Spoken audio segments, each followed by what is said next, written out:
Hello everyone, it's Jerry Vero Jr. again with more videos as promised. In this one I want to talk a little bit about Tony Napoli. Many of you know who he was. He unfortunately passed away recently. Tony was a very good friend of mine since 2011 and a friend of the family since the 1950s. Tony and I had a special relationship. It was more like a grandson, grandfather type of thing, even though he referred to me as a little brother, which I'll show you in an email in a second. We had a certain bond.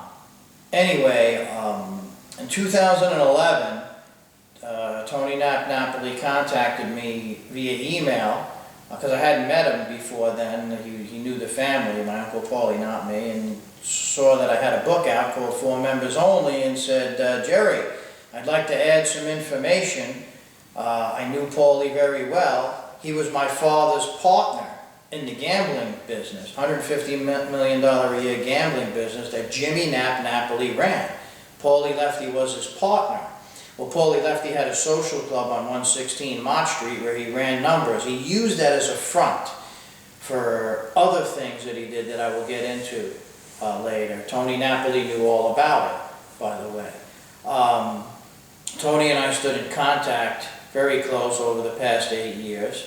I have dozens of emails from him and had various conversations.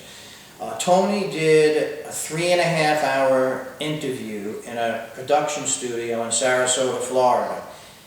Who was present was attorney John Lakin and an independent producer, Steve Tatone, who was doing the interview. I purposely was not there during the interview because I wanted to make sure Tony told the truth. It's not that I thought he wouldn't, but I didn't want him to not say something, even if it was bad, because I wanted to know the truth about my great uncle and make sure I got it right in the book.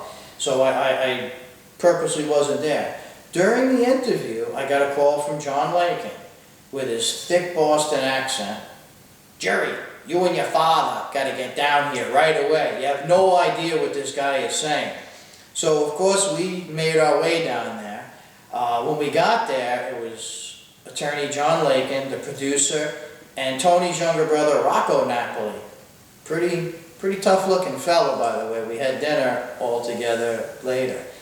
What did Tony say? What did he say in that interview? What I'll tell you, we didn't build up Paulie Lefty big enough in my book. Understand, this book was told through the eyes of the family. Just picture, you have a powerful member of organized crime in your family, and you don't know why. Why does everybody seem to be approaching him during the San Gennaro feast, and he stands there like a king and approaches nobody? I'll get into dozens of stories as to why, okay?